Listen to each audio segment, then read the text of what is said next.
Welcome to easy cooking by Prema. সবাই কেমন আছেন বন্ধুরা? আশা করি ভালো। আজকে আপনার সঙ্গে আরও একটি নতুন রেসিপি শেয়ার করব। আজকে রেসিপি হলো নতুন একটি না দুটি রেসিপি শেয়ার করব। একটি হলো চিংড়ি মাছ দিয়ে কচু শাক, আর একটি হলো চিংড়ির মাথা বা খোসা দিয়ে বড়া। একটি আমি করেছি আর একটি করেছি আমার শাশুড়ি মা। তো এই দুইটি রেসিপি আমরা ঝটপট দেখে নিই। প্রথমে আমি কড়াইয়ে তেল দিয়ে দিলাম। আমি এখানে সরিষার তেলটা ব্যবহার করব। এখানে 2 টেবিল চামচের মতন আমি সরিষার তেল দিয়ে দিয়েছি। দিয়ে দিলাম আমি 4টা কাঁচা লঙ্কা, দিয়ে দিলাম রসুন কুচি 1/2 চা চামচের মতন। এখন দিয়ে দিচ্ছি পেঁয়াজ কুচি, একটি পেঁয়াজ কুচি দিয়ে দিয়েছি। এখন এগুলোকে একটু ভেজে নেব, একটু সুন্দর বাদামি করে ভেজে নেব। আমার পেঁয়াজটা বাদামি হয়ে এসেছে। এখন দিয়ে দেব চিংড়ি, গুঁড়ো চিংড়ি। এখন এই চিংড়ি মাছ দিয়ে পেঁয়াজগুলো দিয়ে ভালোভাবে ভেজে নেব। ভালোভাবে ভেজে নিতে হবে। আর চিংড়ি মাছের ভিতরে আমি একটু লবণ দিয়ে মাখিয়ে নিয়েছিলাম। আমি আবারও একটু সামান্য লবণ দিলাম, 1/2 চা চামচের মতন।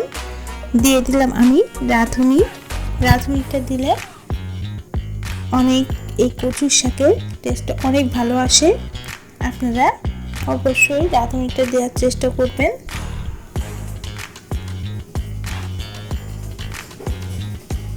এটা দিয়ে আমি এখন নেড়ে নেব, ভালোভাবে ভেজে নেব।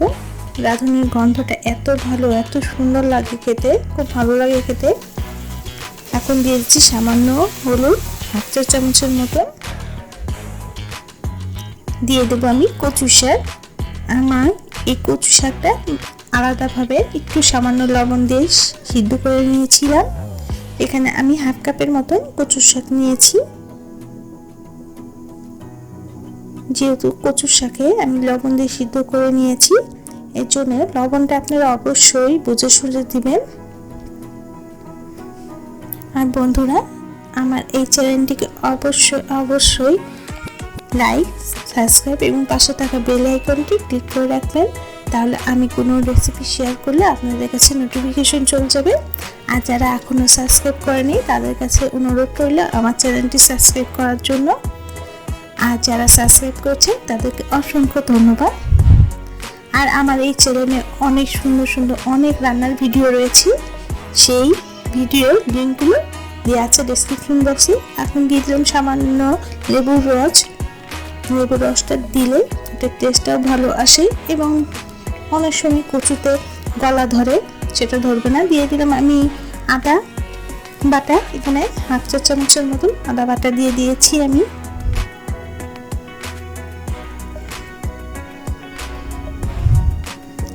আর রান্নাটা কেমন হয়েছে অবশ্যই আমার কমেন্ট বক্সে কমেন্ট করে জানাবেন, কারণ আপনাদের মূল্যবান কমেন্টই আমার নতুন কিছু করার অনুপ্রেরণা।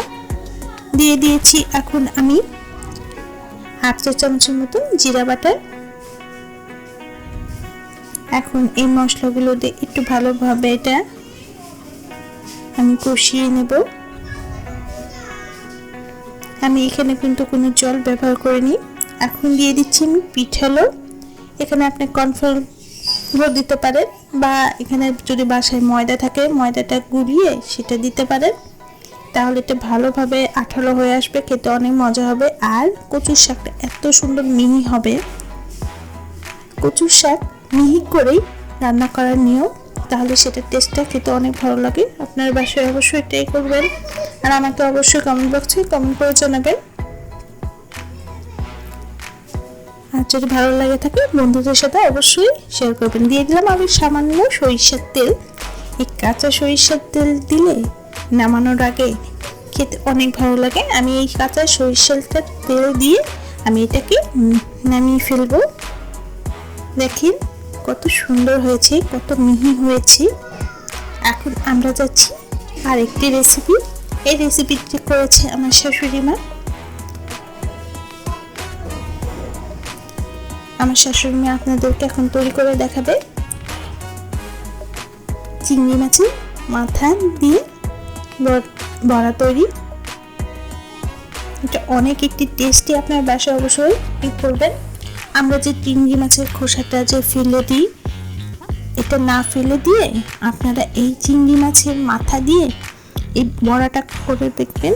আমার এইটার যে মাখানোর যে রেসিপিটা সেটা দেখানো হয়নি। আমি এই চিংড়ি মাছের মাথার মধ্যে সামান্য বেসন, চালের গুঁড়া, পেঁয়াজ বাটা, জিরা গুঁড়া আর লবণ আর হলুদ দিয়ে একটু মাখিয়ে নিয়েছি। সেটা একটু বেটার বানিয়ে চিংড়ি মাছের মাথাগুলো দিয়ে এখন তেলে ভেজেছি। তেলটা গরম হয়ে আসলে এভাবে দিয়ে তারপরে এক পিঠ হয়ে আসলে আরেক পিঠ উল্টিয়ে দিতে হবে।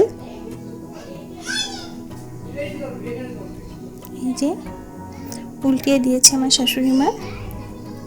দেখেন, এটা কিন্তু কোনো চিংড়ি মাছ দিয়ে আমি কিন্তু বড়াটা তৈরি করা হয়নি।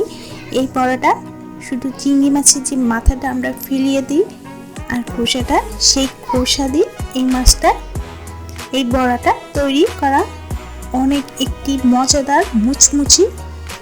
এটা দেখতেই পাচ্ছেন কিভাবে আমার শাশুড়ি মা এই বড়াটি পাচ্ছে। আপনার বাসায় অবশ্যই এটি ট্রাই করবেন আর আমাকে অবশ্যই কমেন্ট বক্সে কমেন্ট করে জানাবেন। আর এই বড়াটা অবশ্যই ট্রাই করবেন একবার হলেও, আমার অনুরোধ রইল।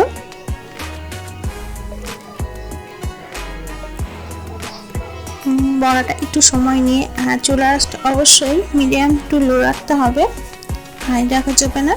তাহলে হাই দিলে ভিতরেটা সিদ্ধ হবে না, সেজন্য লো করে দিয়ে একটু ধীরে ধীরে এটাকে ভেজে নিতে হবে। তাহলে এটা মুচমুচেও হবে, খেতে অনেক মজার একটি।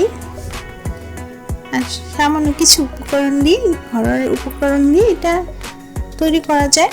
আপনারা এটা কিন্তু বিকেলের নাস্তা হিসাবেও খেতে পারেন, অনেক একটি মজার খাবার।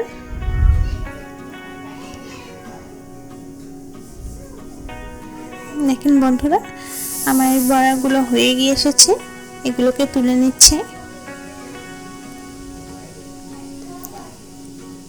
আর এটা গরম গরম খাওয়ার চেষ্টা করবেন, গরম গরম খেতে এটা অনেক মজা। আর সাথে যদি একটু চাটনি থাকে, উফ, তাহলে তো কোনো কথাই নেই। বড়াগুলো তুলে নিচ্ছে, এখন এগুলো পরিবেশন করা হবে। আমার শাশুড়ি মা তো ভয় পাচ্ছিল ভিডিওটি করার সময়। আর এখন আমার দুইটি রেসিপি তৈরি আপনাদের সামনে। দেখেন, অনেক টেস্টি একটি খাবার, বাসায় অবশ্যই ট্রাই করবেন। আর আমার চ্যানেলটিকে অবশ্যই লাইক, সাবস্ক্রাইব এবং পাশে থাকা বেল আইকন ক্লিক করে রাখবেন। ধন্যবাদ সবাইকে।